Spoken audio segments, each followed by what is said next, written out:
Beneath the sacred halls of the Vatican lies a secret crypt, a labyrinth of ancient tomes, sealed records, and forbidden truths. When Father Matteo, an exorcist archivist, is ordered to digitize the church's possession logs, he discovers the unholy remnants of centuries-old spiritual warfare. But one file refuses to stay silent, a case still alive, updating itself in real time. As shadows stir and prayers twist into whispers, Matteo realizes he's not preserving history, he's awakening it. And some evils, once unsealed, refuse to be contained, not by faith, not by walls, and not by God himself. The heavy iron door groaned in protest as I pushed it open, the sound echoing through the cold stone corridors beneath the Vatican archives. I paused, the chill that seeped from the crypt beneath brushing against my skin like a whispered warning. This was no ordinary archive. This was a sanctum of silence, where the church had locked away its darkest battles, the spiritual wars fought in shadows, far from the public eye. I adjusted the strap of my bag, the weight of the equipment within a tangible reminder of my task: to digitize the sealed possession logs, the records of possessions and exorcisms conducted over centuries. These were not mere documents. They were battlegrounds etched in ink and parchment, chronicles of divine horror and human frailty. The air inside was thick with the scent of aged parchment and a faint, acrid aroma that unsettled me. A hint of sulfur mingled with the mustiness of neglect. Candlelight flickered weakly from sconces along the walls, their flames struggling against the darkness that seemed to pulse like a living entity.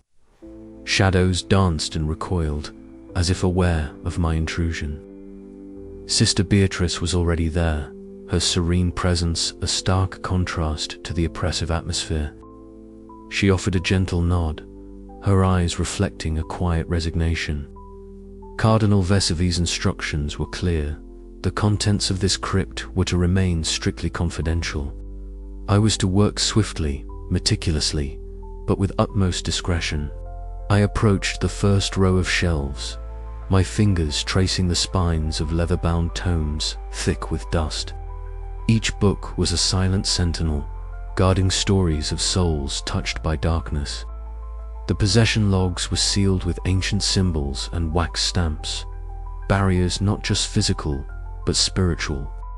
I hesitated before the first volume, feeling a faint vibration beneath the leather cover, as if the book itself breathed with a life of its own. Setting up the digitization equipment was a task that demanded precision. The scanner's mechanical hum was a fragile thread against the crypt's suffocating silence. As I worked, a creeping sensation settled over me, a subtle pressure at the base of my skull, as if unseen eyes were watching, waiting. The first scans revealed faded handwriting and cryptic notations, accounts of exorcisms where faith had clashed with malevolent forces. The language was dense, laced with prayers and invocations, interspersed with desperate pleas. I could almost hear the whispered prayers and curses that had been etched into these pages, remnants of spiritual warfare.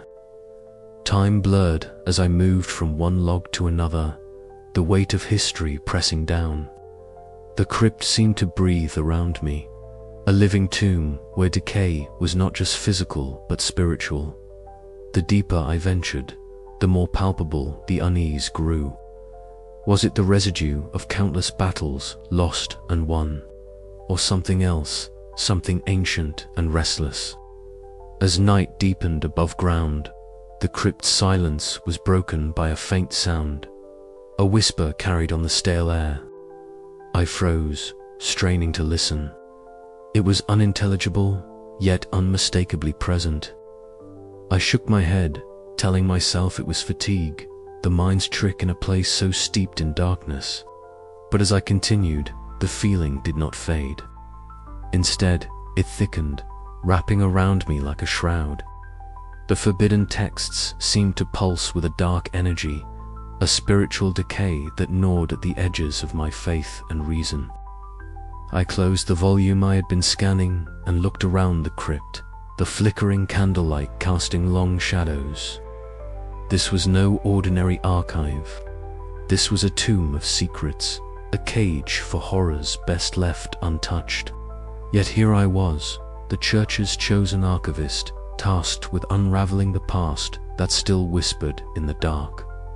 A cold shiver traced my spine. I was about to learn that some doors, once opened, refused to be closed again. The days that followed were a blur of silence and shadows. Each log I digitized seemed to deepen the crypt's hold on me. The sense of spiritual decay seeping through the pages and into the air around me. I found myself speaking prayers under my breath, clinging to the rituals that had grounded me for years as an exorcist. Sister Beatrice proved invaluable, her calm presence a balm in the oppressive gloom. Together, we catalogued the logs, marking each digitized entry with meticulous care. Yet even she could not hide the unease that flickered behind her eyes whenever the topic of the possession logs arose. Cardinal Vescovi visited once, his gaze sharp as he reminded me of the importance of discretion. "These records," he said gravely, "are not just history, they are warnings.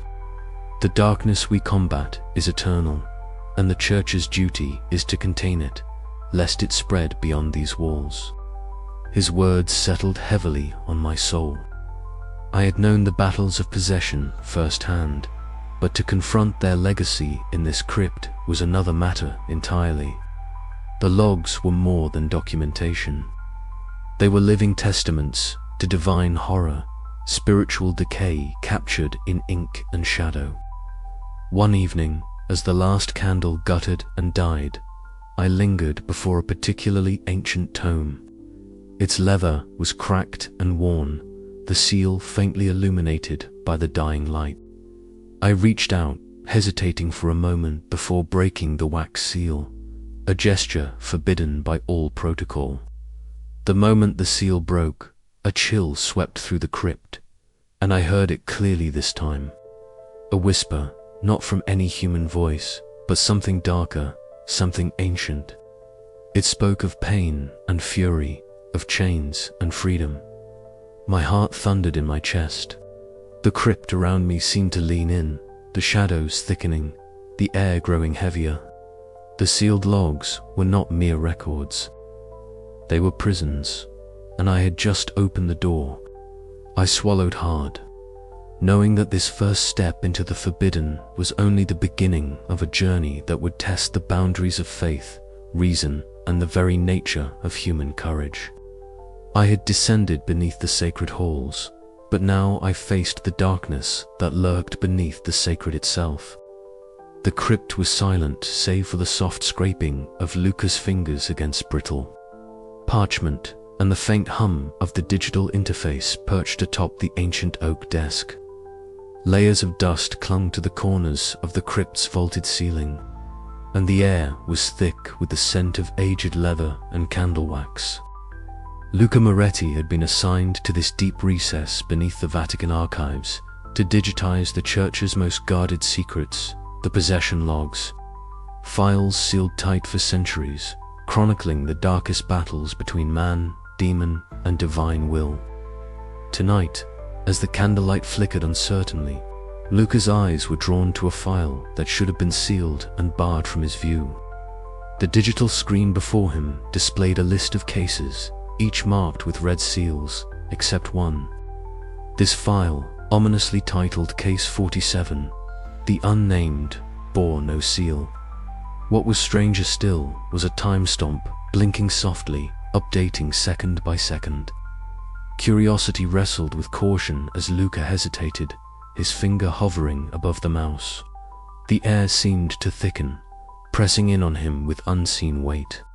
Yet, the archivist's scholarly mind overrode his unease. He double-clicked the file. The screen filled with text, a detailed account of a possession unlike any he had encountered in his previous studies.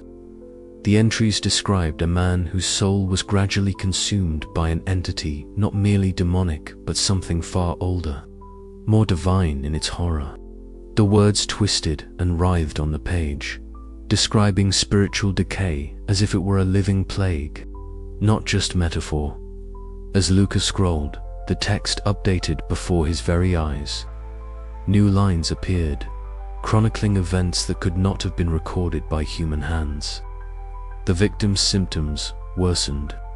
Voices spoke in tongues, shadows flickered at the edge of vision, and the man's prayers turned to blasphemies.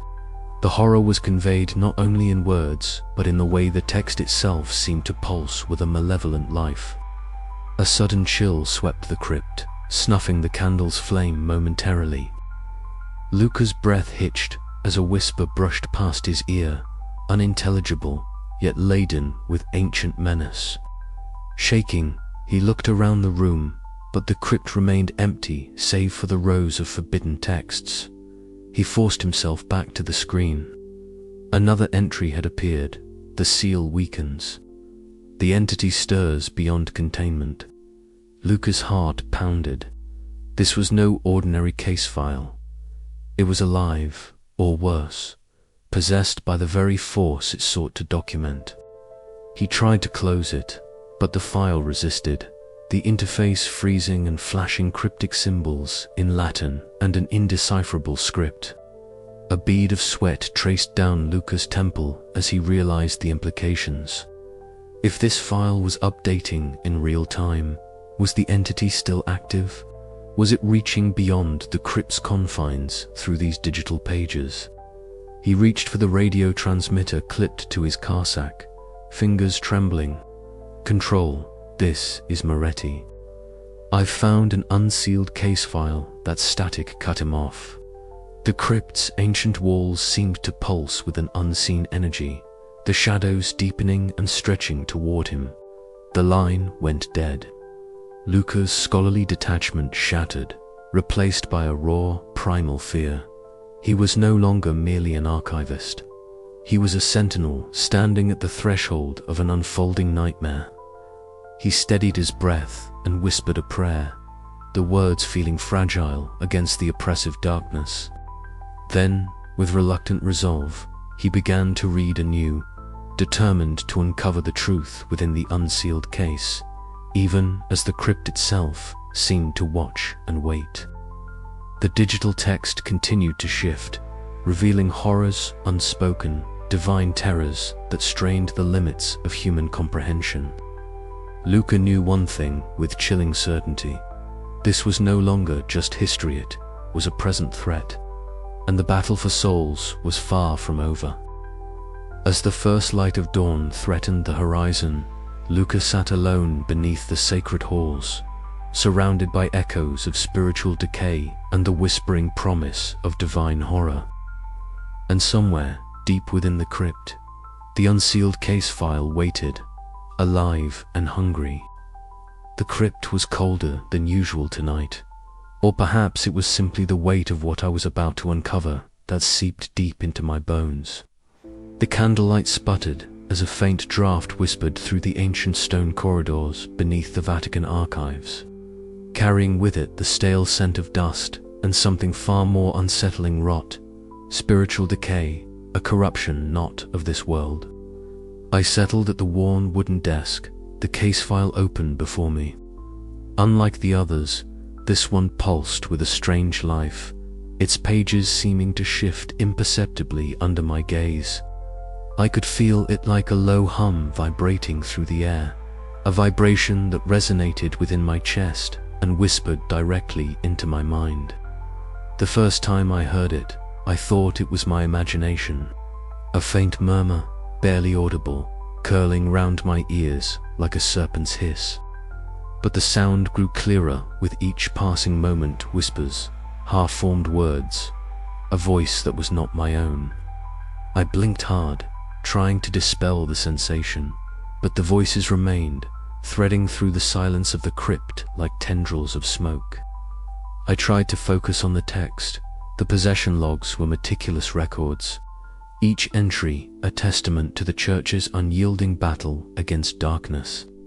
But this one was different. Entries appeared to write themselves, the ink seeming to flow like blood from an unseen hand. The dates and times updated in real time. It was as if the log was alive, documenting an ongoing torment. A sudden chill swept across the room. The shadows cast by the candle flickered, stretching unnaturally along the stone walls. I felt a presence, unseen but oppressive, pressing against my consciousness. My skin crawled as a cold breath brushed the back of my neck, and for a moment I was sure I was not alone. Then came the vision, shattering rupture in the veil of my reality.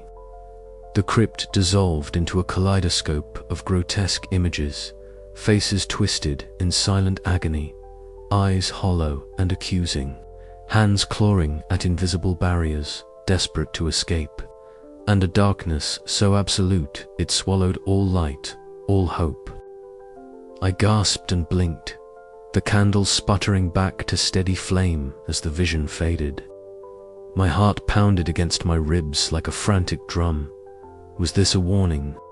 A glimpse into the suffering endured by the possessed, or worse, an invitation to join them in their torment?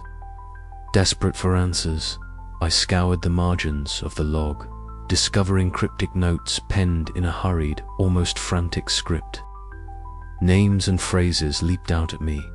Malthus, an ancient demon known from apocryphal texts.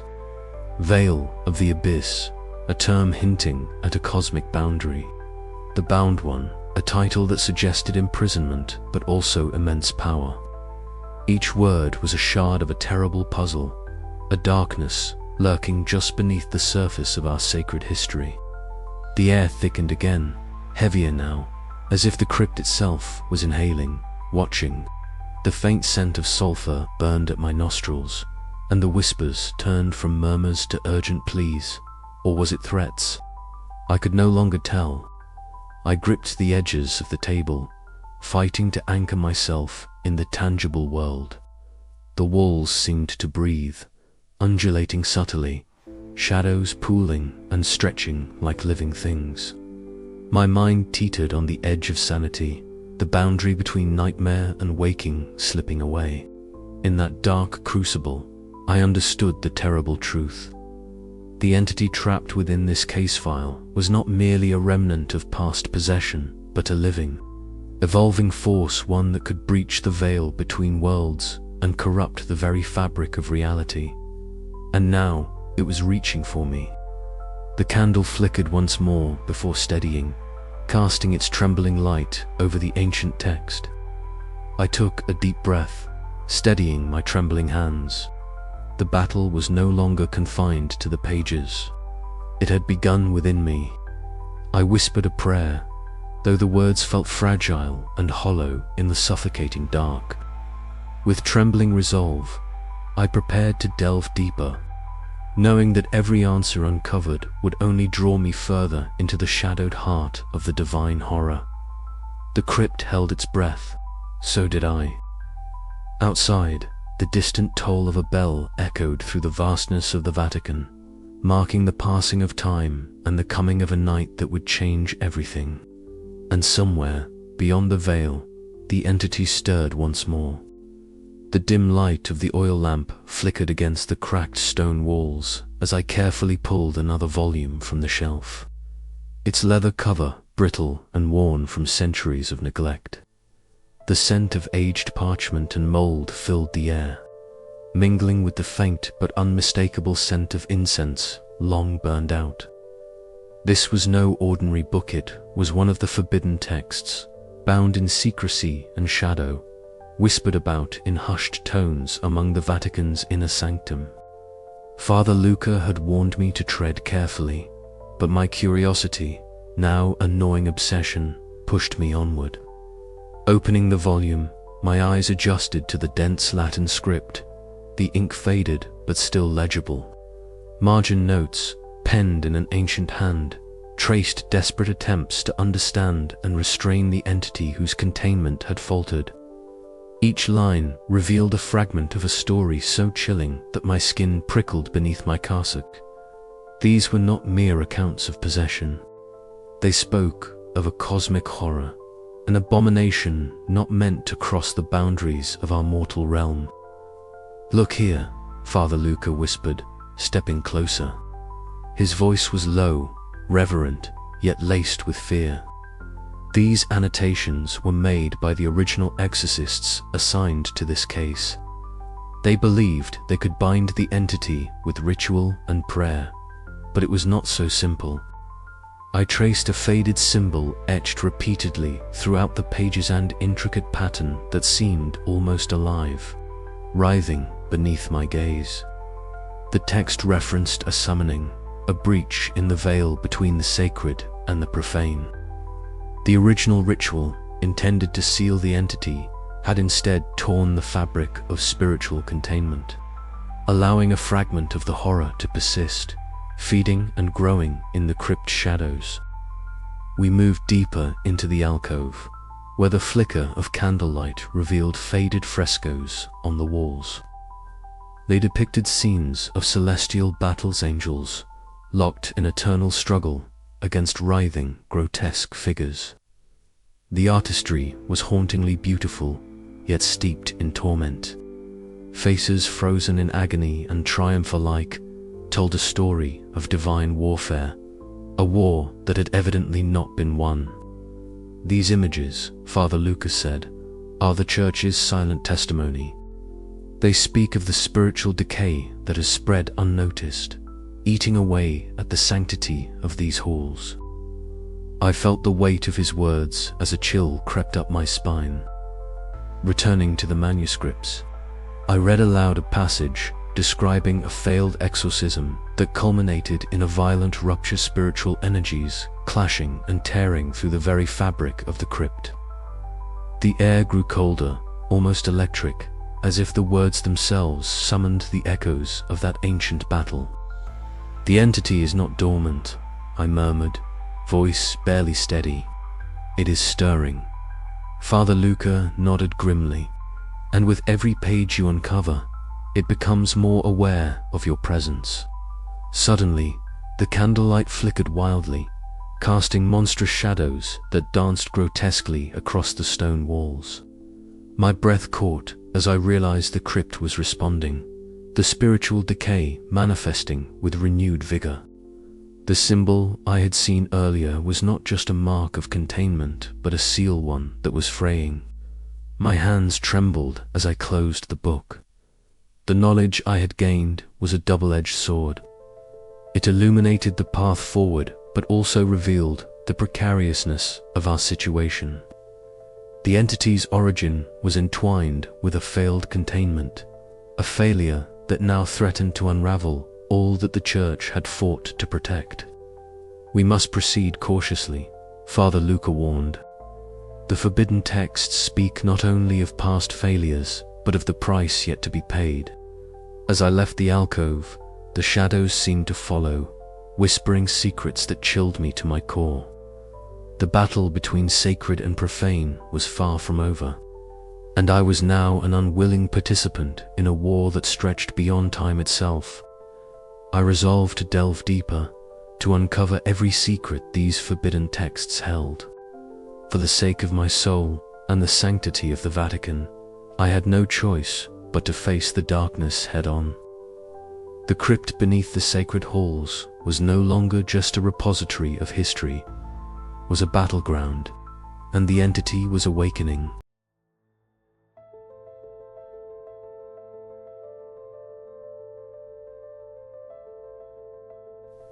The stale air of the crypt grew heavier with each passing hour, as if the very atmosphere was thickening, suffocating.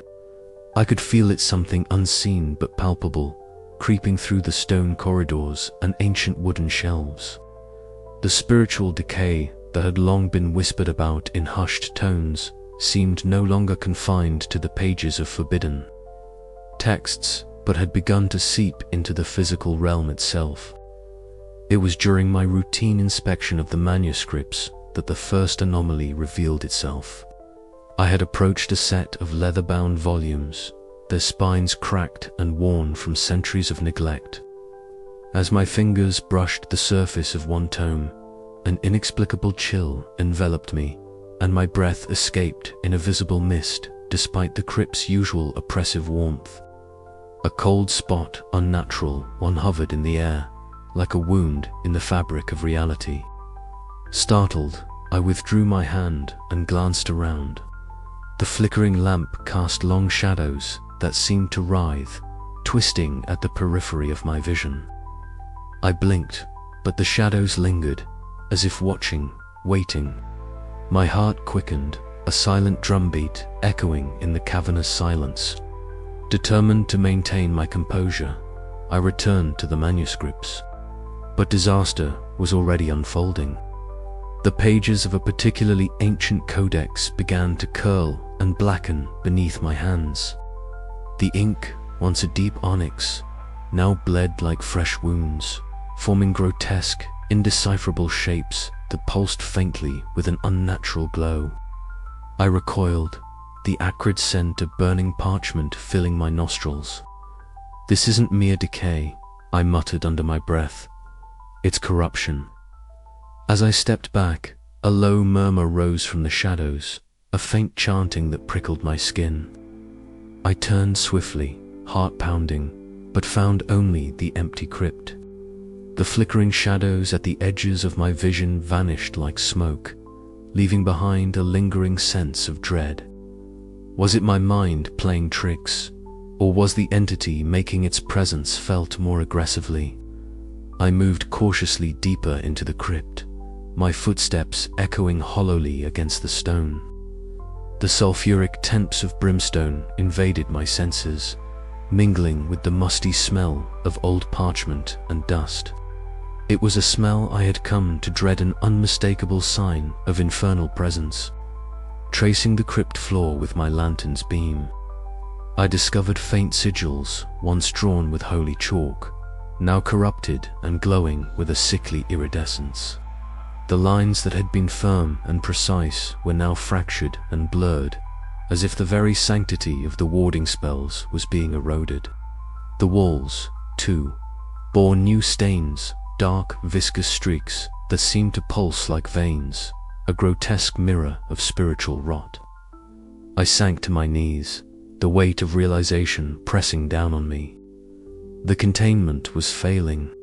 The entity's influence had begun to fracture the protective seals, manifesting not only in the metaphysical but as physical rot and distortion.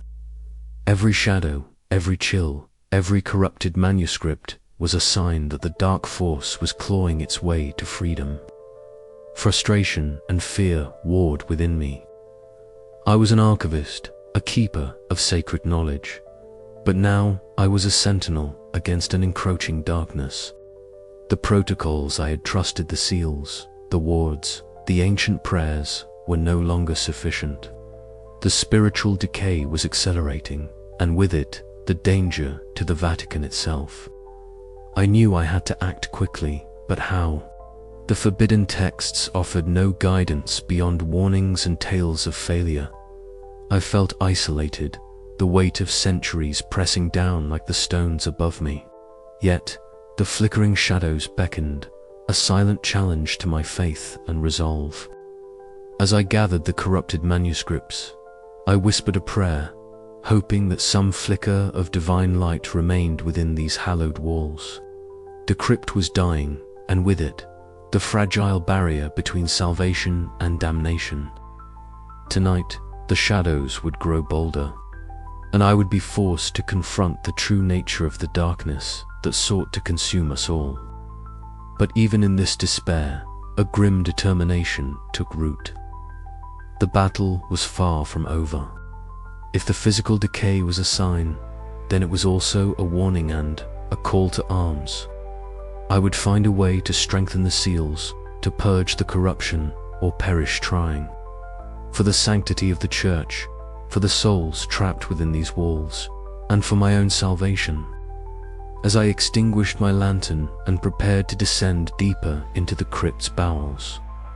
A final thought echoed in my mind. The signs of corruption were not merely symptoms, they were the heralds of an approaching storm. And the Vatican would never be the same again. The weight of the crypt pressed heavily against my chest as I sat alone before the flickering screen, the only source of light in the vast, shadowed chamber. The cold descended from the vaulted ceilings like a living thing, curling around my limbs and whispering secrets I did not wish to hear. My fingers trembled as I scrolled through the latest entries of the possession log, one that should have remained sealed, yet continued to update itself, as if the entity within was reaching out through the digital veil. Each new line of text etched horrors into my mind. Descriptions of convulsions, guttural voices speaking in tongues unknown, and ominous notations scribbled in margins that seemed less human and more eldritch. I rubbed my temples, desperate to dispel the mounting headache that throbbed like a persistent drumbeat. The spiritual decay that had first whispered at the edges of my perception now clawed openly at my sanity. Father Matteo, a soft voice interrupted my spiral of despair. Sister Helena's presence was a bomb, her eyes reflecting a mixture of concern and quiet strength as she knelt beside me. "You've not slept in days. You must rest, or you will not withstand what is to come." I shook my head, trying to dismiss the fatigue that threatened to drag me under. "I cannot rest while this thing moves unchecked. The logit's changing, faster now. There's a breach imminent." Her fingers brushed my arm gently. "We are here for you. You need not carry this burden alone." Her words, though kind, barely anchored me. The crypt's oppressive silence seemed to close in tighter with every passing moment. The next day, compelled by a mixture of dread and necessity, I sought out Cardinal Lorenzo Vieri. The secretive order to which he belonged rarely revealed itself to outsiders, but my discoveries had forced my hand. The corridors leading to his chamber were labyrinthian, lined with frescoes whose saints gazed down with eyes that seemed simultaneously compassionate and accusing. Cardinal Vieri awaited me in a dimly lit room, the air thick with incense and unspoken fear. His gaze bore into me like a blade. "You have seen what should not be seen," he said quietly. "The entity within that log is unlike any we have contained before. It is not merely a demon, but a fracture in the divine order itself." A chill ran down my spine. What happens if the breach is not contained? He sighed deeply, the lines on his face deepening. The sanctity of the Vatican, of the Church, even the very fabric of faith, would be at risk. The darkness would spread beyond this crypt, corrupting all it touches. I swallowed hard. Then what must I do? "You are burdened with a sacred task," he intoned. "But be warned, the path ahead will test your faith, your sanity, and your soul." As I left his chamber, the weight of his words settled over me like a shroud. Back in the crypt, the possession log awaited. Its screen glowed eerily in the darkness, the latest update appearing before my eyes. Containment weakening. Threshold nearing collapse. I felt the walls close in, the shadows stretching longer, darker. The entity was on the cusp of release, and I, Father Matteo Ricci, exorcist archivist, was the reluctant guardian standing against an unfathomable divine horror. I could feel it watching me, waiting for the moment the seal would break. And in that moment, I would have to confront not only the darkness without, but the darkness within. The battle was no longer a question of if, but when, and time was running out. The air in the crypt was colder than usual, a biting chill that clawed at my skin and settled deep in my bones. I stood before the ancient oak desk, its surface scarred by centuries of ink and prayer, where the flickering glow of the laptop screen seemed almost out of place. Brother Luca, ever steady, adjusted the small array of relics arrayed around Uster crucifix, a vial of holy water, and an ancient engraved medallion. Their presence was a fragile tether between the ethereal and the digital, a precarious bridge we hoped would hold. Father Luca's voice was calm, but betrayed a hint of unease. "Are you sure this will work?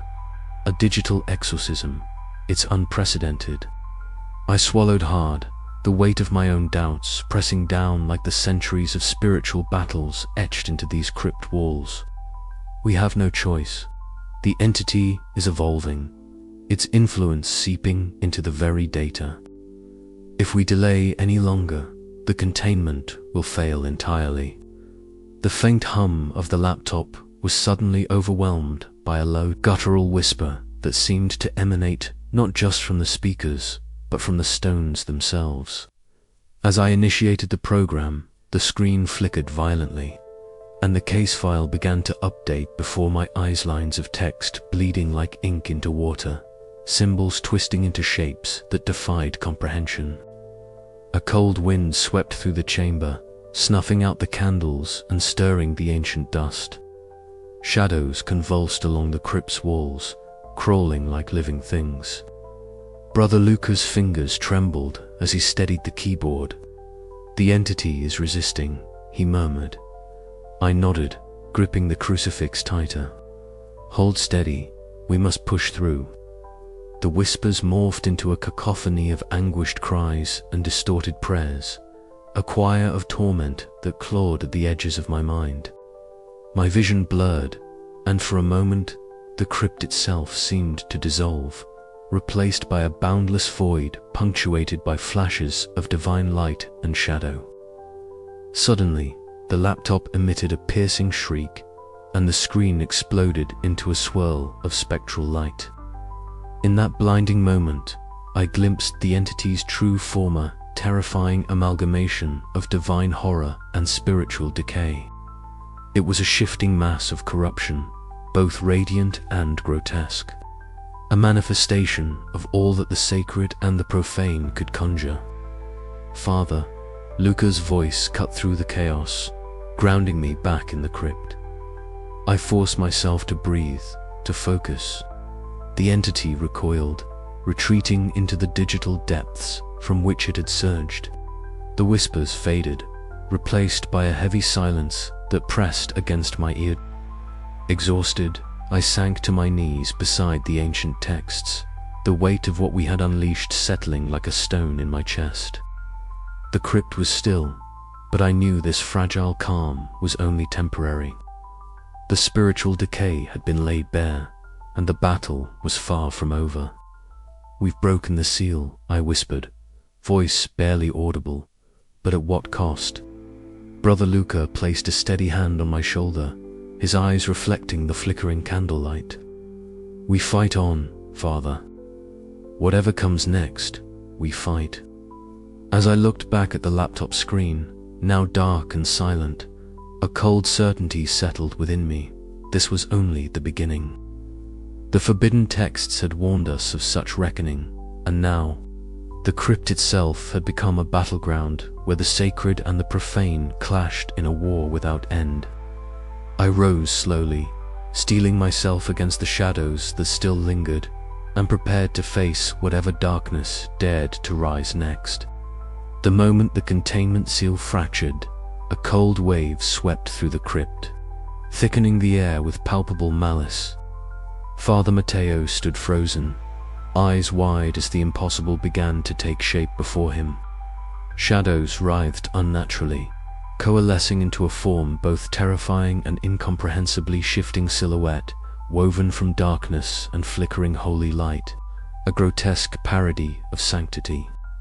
The entity's voice was a cacophony of whispers and screams, echoing inside the stone chamber, clawing at Matteo's mind with every syllable. He reached instinctively for his crucifix, the cold metal a fragile anchor against the storm threatening to consume him.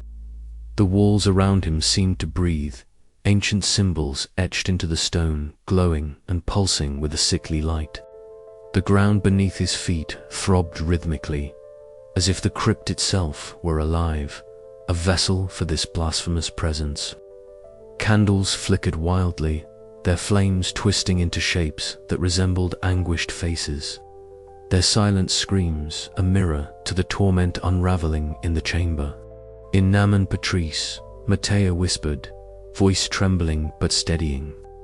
The words were a lifeline, a fragile barrier between him and the encroaching darkness. The entity responded with a guttural roar, tendrils of shadow lashing out like living serpents. They struck at him, invisible but gut-wrenching, each contact a searing test of his faith. Sweat beaded on his forehead as he pressed the crucifix closer, chanting with increasing fervor, invoking the ancient rites he had studied for years, but never imagined wielding in such a raw battle for his soul. Reality warped around him. Stone walls rippled like water, sacred scripts burned and bled ink onto the floor. The air was thick with the stench of decay and something far worse, an intangible corruption that clawed at the edges of his sanity. Yet amidst the chaos, a new presence emerged, Brother Lucien, stepping through the shifting shadows with a calm that seemed almost unearthly. His voice was steady, offering counsel and arcane knowledge, a beacon of hope in the maelstrom. "Father Matteo," Lucien said quietly, "the entity feeds on fear and doubt. Hold fast, the sacred and profane are locked in battle here, but we still possess weapons beyond the physical." Together, they wove an intricate ritual, blending ancient rites with the digital tools Matteo had painstakingly developed. The crypt became a crucible of light and shadow, each incantation pushing back the entity's form, forcing it to retreat into the cracks of reality it had torn open. But the victory was tenuous. The air remained charged with spiritual decay, a reminder that containment was not permanent. As the first hints of dawn filtered through the crypt's narrow vents, Matteo sank to his knees, breath ragged, body trembling. The entity had been repelled, but not banished. The cost was etched into the very stones around him, the scars of a battle fought on the edge of faith and madness. He knew this was only the beginning. The divine horror had been unleashed, and the war for the sanctity of the Vatican had just erupted. In the silence that followed, Matteo's thoughts churned with questions and fears. Could his faith, his knowledge, and his will be enough to hold back a force that bent reality and defied the sacred boundaries? Or was the crypt now a tomb, not just for the Church's secrets, but for the very light it sought to preserve? The echoes of the entity's voice lingered long after the darkness receded, a chilling reminder that some horrors were not meant to be contained, only endured. And as Father Matteo rose, his resolve hardened not by certainty, but by the unyielding need to confront the darkness, whatever the cost.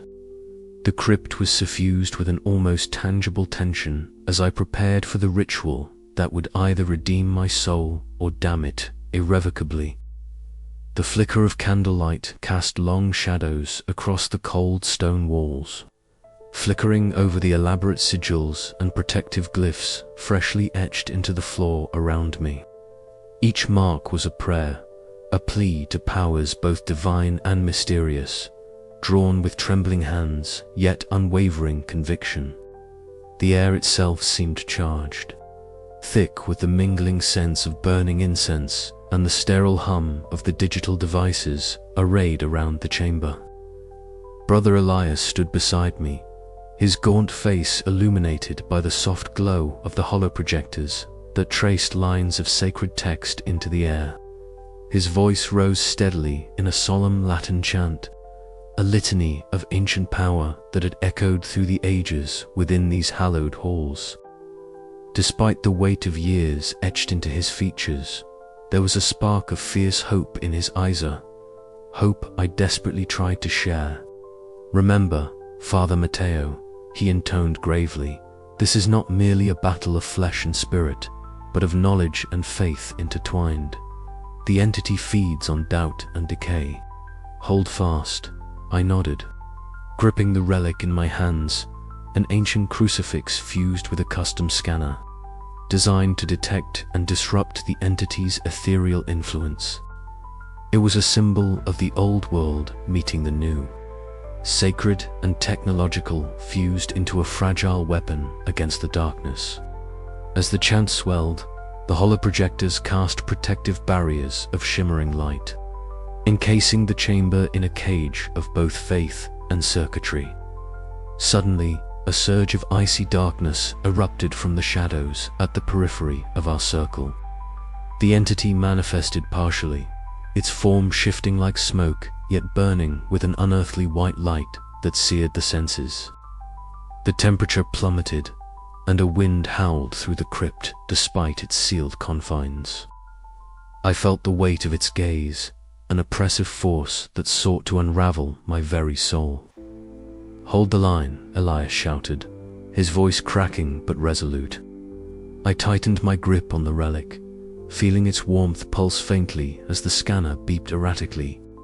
With every incantation, every line of code we executed, the entity recoiled, howling in a voice that was at once both human agony and cosmic wrath.